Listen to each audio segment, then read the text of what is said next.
Hi, I'm Pam Knapp, and I'm here to share with you my breast cancer journey. 2019, I went in for a mammogram, not expecting anything. I hadn't had one in 7 years, and I decided to finally break down and go do it. From the mammogram, they found one tumor.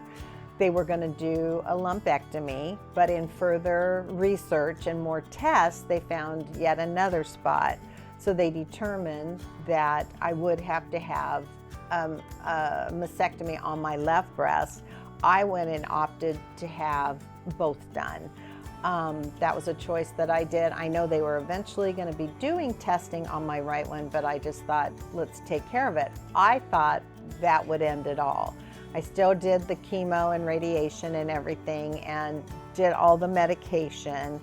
And at the end, after 11 months, then I did have the reconstruction, and then I went back to work, not thinking anything about it. It was 2020 that it was COVID, and so I was off work for 6 months. And then once I went back to work, life was normal. And then early 22, I went in to have a test done with my doctor. I would have blood tests in between, but my surgeon still saw me every 6 months, and in doing a regular breast exam, she found another lump.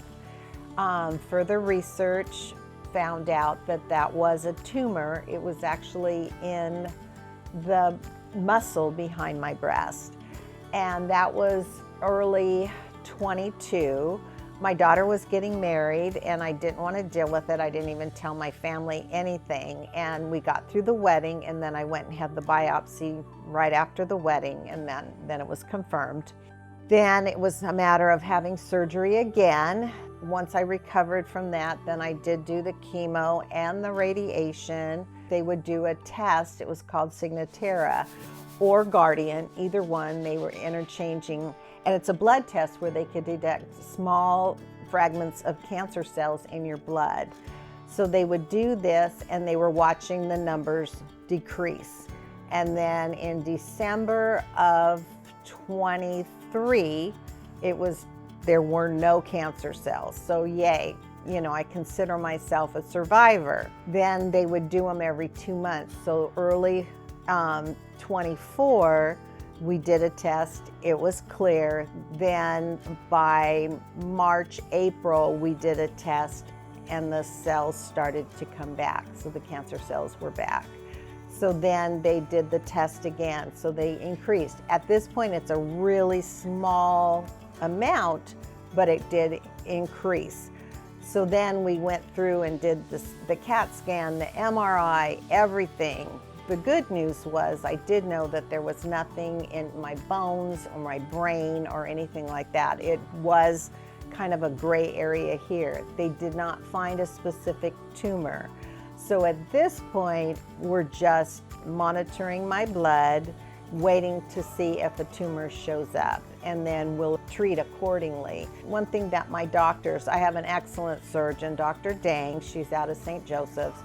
She said that this time we're not going to just cut it out. We want to study it, maybe give it medication treatment to see if we can shrink the tumor before we go ahead and do surgery. Because for some reason, it's coming back, and this would be the third time. My oncologist, Dr. Link, who I love, and this is his book, actually, how to take care of yourself and what to do, what to eat, what to think, what's happening with your body.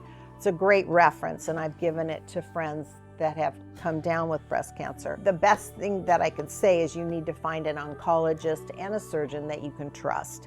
And I put my life in both their hands, both Dr. Dang from St. Joseph's and Dr. Link from Breast Link at Memorial Care. They're looking out for the best outcome for me, and I trust them with that. So with October being Breast Cancer Awareness Month, please get your mammograms. Please follow up on stuff like that. Don't think that, oh, okay, I'll get to it. If I had waited 6 months, they would have said, because my cancer was so aggressive, that I would have been in a position that it would have been very hard to treat me. So I'm very fortunate. Talk about timing and God's blessing, but it worked. So once again, if you have any questions, if you suspect anything, please see your doctor. Even as you're doing your own breast exams, if you feel a lump or anything suspicious, please go have it taken care of.